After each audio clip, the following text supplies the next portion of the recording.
되게 오랜만이죠, 그죠? 작년에 보고 올해 첫, 올해 첫이죠 오늘이? 예, 첫 네, 모임입니다. 첫 모임이 됐습니다. 그래서 잠깐 작년 마지막 때 우리 모임에서 그 사도 바울의 그 1차 여행, 그래서 안디옥을 출발해서 그 실루기아 항구를 통해서 배를 타고서 그 구브로 섬으로 들어갔던 그 사도 바울 일행들, 그래서 살라미에서 바보를 거쳐서 바보에서 다시 밤빌리아로 배를 타고 나오게 되는, 그래서 그 밤빌리아에서 그 함께 동행했던 이 마가라는 청년이 무슨 이유인지는 잘 모르겠지만 다시금 고향으로 돌아가게 되는 일이 있었다라고까지 이야기를 했던 것 같아요. 지난 마지막 시간에는 그래서 비시디아 안디옥에서 사도 바울이 공식적인 첫 설교를 했던 그 대목을 가지고 함께 말씀을 나눴던 것 같습니다. 그래서 그 회당에 모여서 이 사도 바울이 설교를 했을 때 그 사도 바울이 그 설교를 우리가 한번 좀 다시 한번 성경을 통해서 좀 찾아봤으면 좋겠어요. 사도행전 13장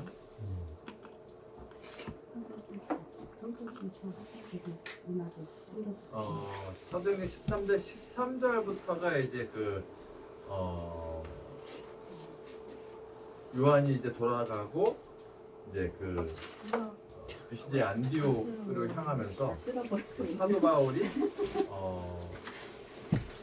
말씀을 증거하는 대목이 13장에 기록이 되어져 있습니다.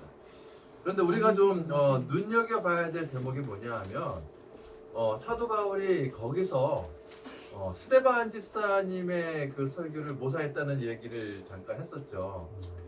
그 당대에 스데반 집사님이 그렇게 설교를 했을 당시에 자신도 거기서 은혜를 받지 못했다라고 이야기하면서 이 사도 바울이 이제 나를 보시오.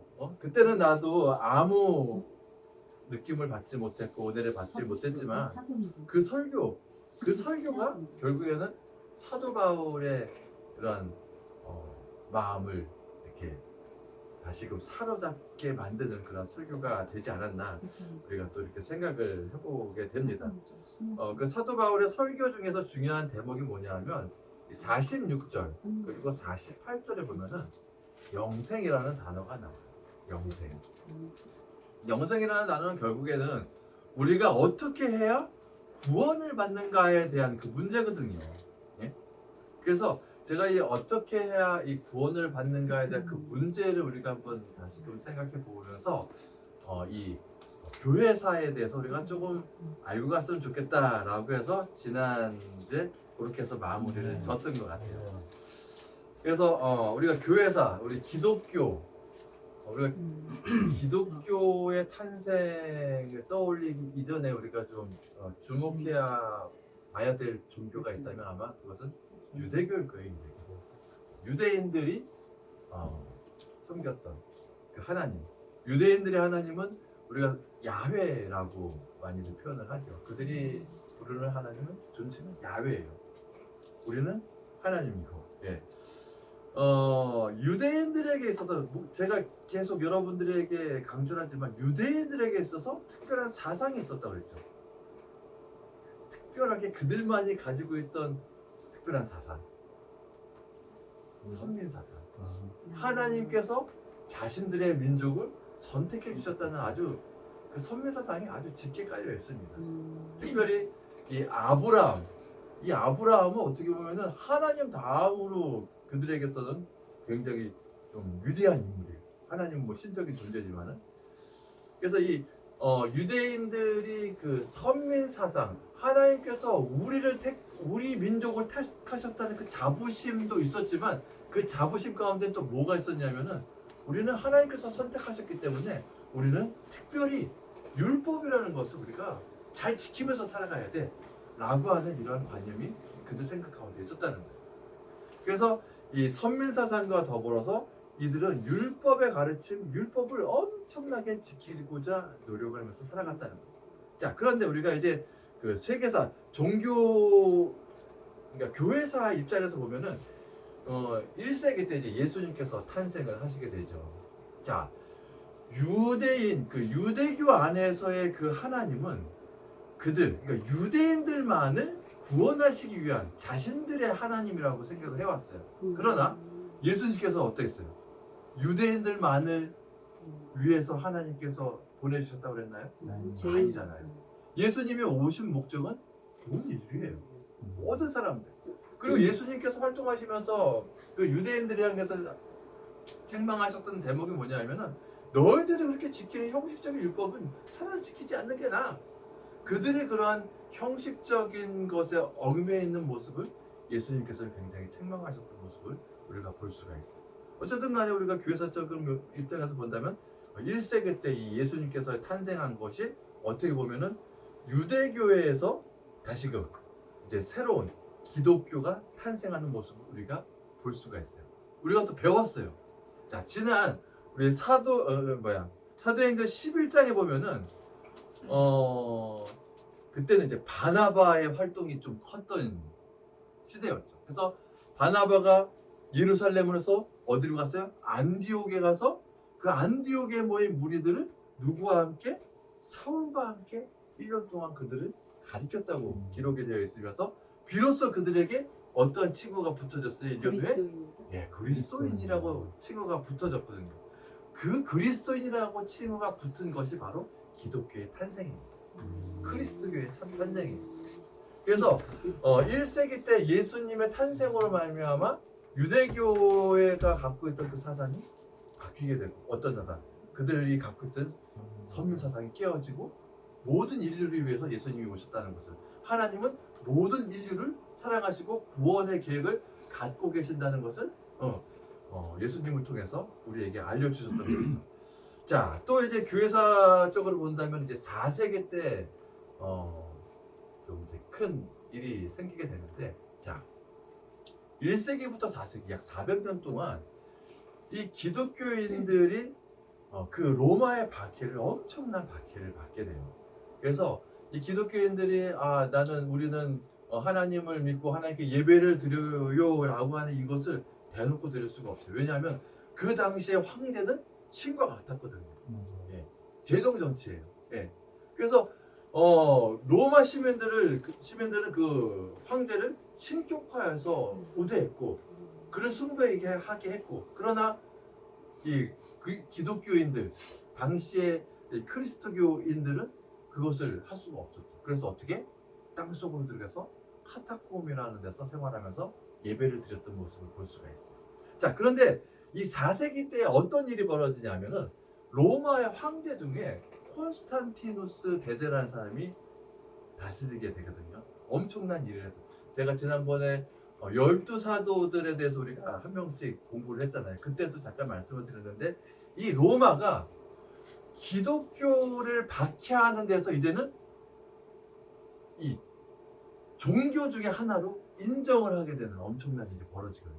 콘스탄티누스 그 황제가 이제 그 밀라노에서 기독교를 하나의 그 종교로서 인정하는 칙령을 발표하게 됩니다. 이것을 가리켜서 이제 밀라노 칙령이라고 얘기하는데, AD 313년에 콘스탄티누스 대제가 그 칙령을 선포를 하게 돼요. 자, 그 칙령을 선포하게 됨으로써 어떻게?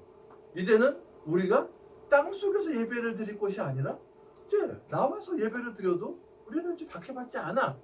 그래서 땅 속에서 이 예배를 드리던 사람들이 이제 지상으로 올라오다 보니까 서로가 가지는 어떤 그 뭐라고 그러면 지금 얘기한다면 뭐 교리겠죠. 이런 어떤 신학적인 판단들이 조금씩 달랐어요. 그래서 파벌이 이제 형성이 되는데, 크게 그때 어떤 파벌이 형성이 됐냐 하면은 아타나시우스파와 아리우스파로 크게 나뉘게 돼요. 아타나시우스파, 좀 어렵죠 단어가. 그죠? 아타나시우스파하고 아리우스파만 우리가 좀 기억을 하면 되는데, 이 안디옥 교회 초기 그 그리스도교가 아타나시우스파와 아리우스파로 이제 나뉘게 돼요. 나뉘게 되는데, 이들이 논쟁을 벌여. 어떤 논쟁을 벌이냐면 이단 논쟁이야. 우리가 정통이냐, 너네가 정통이냐, 너네가 이단이냐, 우리가 이단이냐. 이거 뭘 가지고 정하냐면은 예수 그리스도에 대해서 예수님의 신성을 가지고 예수님은 하나님과 동등한 신이야라고 인정하는 파가 아타나시우스파였어요. 그리고 아리우스파는 그냥 예수님은 인간이야, 인성만을 인정하는 그런 파였거든요. 어디가 정통이고 어디가 이단이 됐을까요? 신. 예, 아타나시우스파가 정통이 되고 아리우스파가 이단으로 해서 이제 그 정통과 이단 논쟁은 거기서 이제 종결이 나게 됩니다. 자, 이제 시대적으로 보면 이제 5세기가 돼서 로마가 이제 멸망을 하게 되는데 5세기 때 이제 동로마, 로마 제국이 굉장히 컸잖아요. 동로마 제국과 서로마 제국이 있었는데 이 서로마 제국이 이 게르만족에 의해서 완전히 멸망을 하게 돼요. 그래서 어떻게 보면 이제 그 로마 사회가 끝나고 이제 서유럽 사회가 역사가 시작이 되는 거고, 그다음에 이제 이 동로마 지역의 사람들은 멸망이 되진 않았는데 비잔티움 제국으로 발전을 하게 됩니다. 예. 비잔티움 제국을 발전을 하게 되는데 이 동로마 지역이 밑에 지역이 어디 지역이냐 하면은 지금 시리아 그 밑에 그러니까 이란 이라크 쪽 그쪽에서 7세기 때 어떤 일이 일어나냐면 7세기 때 이슬람교가 그쪽에서 이제 나타나게 돼요. 이슬람교가 7세기 때 나타났는데 이 이슬람교의 이 번성함이 엄청나게 빠른 속도로 번성하게 됐거든요. 그런데 이 이슬람교에서는 우리 기독교보다도 더 이 우상 숭배에 대한 엄청난 그 제재를 가하고 있었어요. 그래서 우상 숭배는 절대 안 돼. 예. 그래서 이 이슬람 세력이 밑에 있었던 이 동로마 제국의 입장에서는 자신들의 그런 신앙을 지키기 위해서는 이들이 정말 금기시하는 이 우상 숭배에 대해서도 굉장히 좀 금기시하게 되는 그러한 양상이 벌어지게 됐거든요. 그래서 8세기에 어떤 일이 벌어지자 하게 되면은 이 동로마죠. 이쪽 동로마 지역을 다스리고 있었던 그 당시에 이제 비잔티움 제국의 황제가 어떤 일을 벌이게 되냐면은 성상 숭배 금지령을 내리게 됩니다. 그게 뭐냐면은 성상, 거룩한 형상. 여러분들 보셨는지 모르겠지만 지금 그 카톨릭의 그 십자가에 보면은 우리 이 십자가처럼 그냥 나무 십자가가 아니라 거기에 예수님의 형상이 있습니다. 그걸 성상 십자가라고 불러요. 예, 거룩한 형상의 십자가. 그래서 카톨릭에서는 이것을 굉장히 뭐라고 그러니까 성상에 대해서 굉장히 활용을 많이 했어요. 이 활용하는 게 동로마가 아니라 서로마 쪽. 자, 서로마 쪽에서는 왜 이 금지령을 갖다가 수용하지 못하고 더 활용했냐 하면은 아까도 얘기했지만 이 서로마는 어디에 의해서 멸망당했다고? 게르만족. 자, 게르만족하고 이제 같이 생활을 해. 거기서 멸망은 당했지만 그들에게 복음을 전하고 예수 그리스도를 전해야 되는데 뭔가 우리가 시청각 교육이라고 많이 이야기를 하잖아요. 시각적인 교육이 굉장히 우리가 인지하는 더 빠른 인지를 가져옵니다. 그래서 이 서로마 지역의 사람들은 이 성상을 굉장히 더 활용을 해서 그들을 전도하는 일에 썼다는 거죠.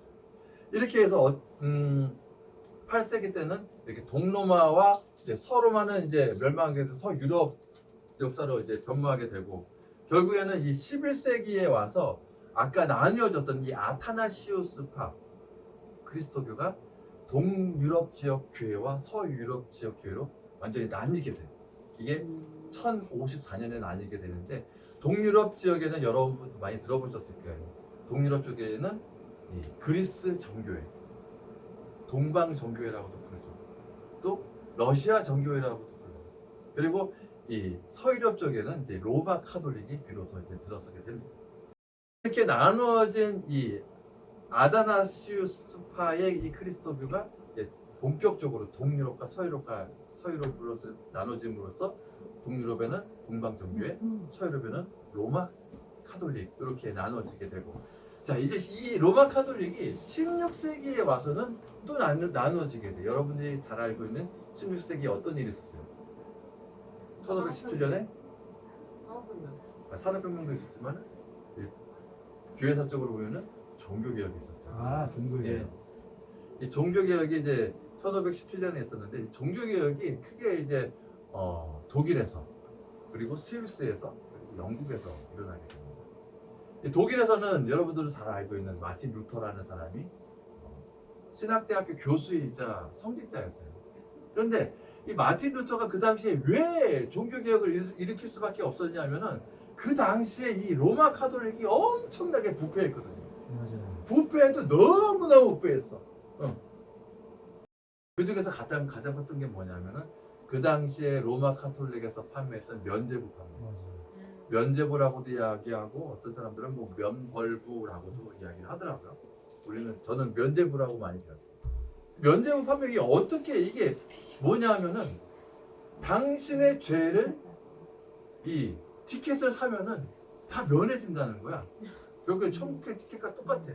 그런데 이 면죄부 판매를 어떻게 해줘가면 교황청에서 이제 사제들에게 그것을 판매하도록 이제 내려보냈는데 이것을 팔아야 되는 이유가 있었어. 왜냐하면 그 당시에 성 베드로 성당을 증축해야 되거든. 네. 이 증축해야 되는데 엄청나게 돈이 많이 들어요. 돈이 없었어요. 네. 그래서 이 면죄부를 판매하는데 이 판매하는 사람들이 어떻게까지 판매를 했냐면은 당신이 이 면죄부를 사면은 과거에 지은 죄와 앞으로에 지을 죄까지도 다 사해진다고. 그게 결국 어떤 일이 벌어졌냐면은 면죄부를 샀어. 내 죄 면해지잖아요.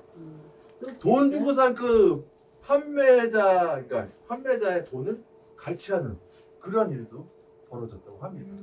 네? 나는 사서 그 돈을 산 거를 갖다 다시 갈취하는 왜? 나는 이제 이거 샀기 때문에 나는 이제 죄가 없어. 죽을 때까지 죄가 면제돼. 네. 돈을 훔쳐. 그래서 다시 돈을 훔치는 그러한 일들이 비일비재하게 일어났다고 합니다. 근데 면죄부는 또 어떤 영향이 있었냐면 이전에 죽은 우리 조상들 이 로마 카톨릭에는 연옥이라는 근데 데가 아직도 있어요. 그런 게 살짝 있는 이생이 거예요. 있고 천국에 올라가기 전에 공중에 있는 연옥에서 얼마 그러니까 대기하고 있다가 올라가는데 그 대기하고 있는 영혼들을 지옥으로 안 보내고 천국으로 보내려면 여러분들 면죄부를 사셔야 됩니다.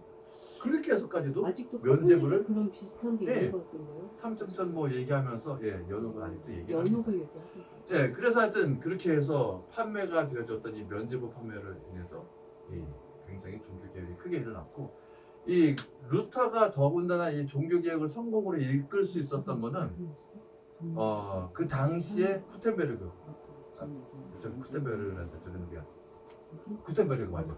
이 구텐베르그라는 사람이 그 당시에 금속활자 여러분 역사 시간에 다 배우셨죠? 세계사 시간에 안 배우셨어요? 금속활자술의 발명으로 인해서 이 루터는 이 라틴어 성경을 독일어 성경으로 번역을 했어요. 왜? 이 성경은 사제들만이 읽을 것이 아니라 만인이 읽으면서 하나님의 은혜를 받아야 된다 라고 하면서 성경을 번역을 했거든요. 번역을 했는데 이게 인쇄술로 인해서 기하급수적으로 그 번역된 인쇄물을 공급할 수 있었기 때문에 더 빨리 이 종교개혁의 그 성공을 이끌어갈 수 있었다는 거예요. 자, 두 번째는 이 스위스에서 종교개혁을 일으켰던 여러분 잘 알고 있는 칼뱅이라는 사람. 원래 이 칼뱅이라는 사람은 프랑스 사람인데 종교개혁은 이 스위스에서 일으켰어. 근데 칼뱅은 어떤 사상을 가지고 저거냐? 물론 루터와 칼뱅은 이 아까 제가 영생에 대해서 이야기하면서 이제 구원의 문제를 이야기했는데 결국에는 이 구원의 문제가 어디에서 우리가 얻을 수 있느냐? 우리가 구원은 무엇을 바라보고 우리가 구원에 대해서 이야기를 할 수 있는가? 이것을 이야기할 때 루터와 칼뱅은 성경에서만 우리가 찾을 수 있다라고 이야기하면서 종교개혁을 일으켰거든요. 근데 이 칼뱅이라는 사람은 예정설 여러분도 잘 알겠지만 우리는 태어나면서부터 죽을 때까지 하나님께서 예정해 놓으셨다는 그 예정설을 가지고서 이 종교개혁을 일으켰거든요. 그런데 이 예정설을 이제 처음에 받아들인 사람들이 그러면 뭐 우리가 뭐 특별하게 열심히 살 필요도 없고 이미 예정되어 있으니까 구원 받을 사람과 구원 안 받을 사람 뭐 특별히 열심히 살 사람 열심히 살 필요도 없겠다라는 이런 여론들이 형성이 되니까 칼빈이 뭐라고 얘기했냐면 그래서 하나님께서 여러분의 삶을 통해서 여러분이 구원을 받은 삶인지 안 받은 삶인지 그것을 어떻게 확인할 수 있는 것을 하나님께서 우리에게 징표를 주셨다. 그게 뭐냐면은 여러분이 갖고 있는 직업이다라고 얘기하면서 직업 소명서를 칼빈이 이야기를 하게 됩니다. 그래서 열심히 하나님께서 우리에게 주신 직업에서 열심히 종사해서 열심히 그 직업을 내가 감당해낸다면 그 직업 안에 그 직업군 안에서도 나도 성공할 수 있고 또 많은 사람들도 나로 인해서 또 많은 영향력을 받을 수 있고 어쨌든 그래서 그 직업 소명론으로 인해서 그 당시에 어떻게 보면 자본주의 사회가 굉장히 좀 문화가 크게 형성될 수 있는 그런 사회가 만들어졌다고 해요. 그리고 프랑스에 있던 그 칼빈의 예정론을 따르던 사람들을 가리켜서 위그너라고 부르거든요. 위그너. 이 위그너족들이 이 스위스로 내려오면서 단의 수공업에서 자신들이 가진 그 소명을 다해서 열심히 뭔가를 만들었어요. 그 열심히 뭔가를 만든 게 시계 산업이에요. 그래서 스위스에 롤렉스라든가 이 오메가라고 하는 종교랑도 관련이 있는 그게 거예요? 종교랑도 관련이 있습니다.